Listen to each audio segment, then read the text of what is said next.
UP के पीलीभीत जनपद में शोभा यात्रा में शिरकत करने पहुंचे सांसद साक्षी महाराज ने वक्फ बोर्ड संशोधन बिल को लेकर कहा कि शोषित वंचित मुसलमानों को न्याय देने के लिए यह संशोधन किया जा रहा है। मुसलमान को पहले उजाड़ा गया था। उन्होंने कहा कि वक्फ बोर्ड पहले तो बनना ही नहीं चाहिए था। देश की मांग थी कि इसे खत्म कर दिया जाए, लेकिन अकलियतों के हित व शोषित वंचित मुसलमान के हित के लिए संशोधित करके इसे और बढ़िया बनाया जा रहा है। इसलिए विपक्ष खिसियानी बिल्ली खंबा नोचने वालों का काम कर रहा है। साथ ही नाच ना आए आंगन टेढ़ा जैसे हालात राजनीति के पप्पू राहुल गांधी व अखिलेश यादव के हैं। कुंभ मेले पर बोलते हुए उन्होंने विपक्ष पर निशाना साधते हुए कहा कि 53 करोड़ लोग अभी तक डुबकी लगा चुके हैं। इसलिए विपक्ष बौखला गया है और घबरा गया है, क्योंकि 2027 बेहद करीब है। 26 तारीख तक 60 करोड़ लोग स्नान कर लेंगे। देश की आधी से ज्यादा आबादी प्रयागराज में है, इसलिए विपक्ष व्यवस्था पर सवाल उठा रहा है। गौरतलब है कि पीलीभीत से बरखेड़ा विधानसभा से भाजपा विधायक स्वामी प्रवक्तानंद महामंडेश्वर बनाए गए हैं।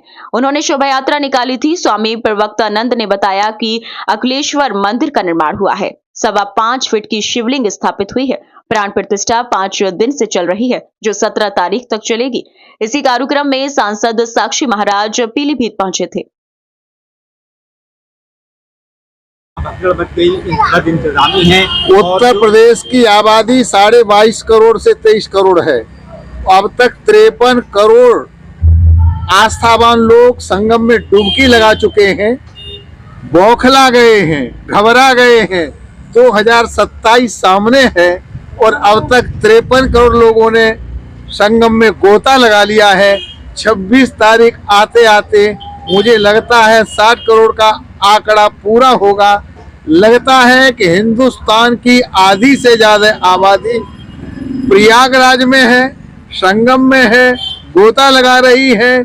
तो विपक्ष का बौखलाना, उल जरूर बातें करना और व्यवस्था पर प्रश्न चिन्ह खड़ा करना ये स्वाभाविक है। अब विपक्ष किसी दिन दुनिया का रहा ही नहीं। सर, वक्फ का मामला चल रहा है। विपक्ष का कहना है कि आज ये वक्फ का मामला लेके आए हैं, मस्जिदें छीनना चाह रहे हैं या मदर से, बाद में ये जो दूसरे धर्म के जो नंबर 1, देश विभाजन के बाद इस देश में वक्फ बोर्ड बनना ही नहीं चाहिए था। देश की मांग है कि बिल्कुल से समाप्त कर दिया जाए, लेकिन अकलियतों के हित में, शोषित वंचित मुसलमानों के हित में संशोधन ला करके इस वक्फ बोर्ड को भारत सरकार बढ़िया बनाना चाहती है। विपक्ष के जो डीपीसी लेके आए थे उसमें विपक्ष के लोग थे, उनकी बात नहीं मानी गई, उनके जो सवाल थे वो बाहर कर दिए गए, उस पर क्या कहना है? विपक्ष का तो खिसियानी बिल्ली खंबा नोचे, नाचन आगे आबे आंगन टेढ़ा, वही हाल राजनीति के पप्पू राहुल गांधी का है, वही अखिलेश यादव का है। आपने दिल्ली का हाल देख ही लिया, उत्तर प्रदेश में वही होने वाला है। हिंदुस्तान के शोषित वंचित मुसलमानों ने आवाज उठाई, तो शोषित वंचित जो उजाड़े गए हैं, ऐसे मुसलमानों को न्याय देने के लिए वक्फ बोर्ड में संशोधन करने की आवश्यकता हुई।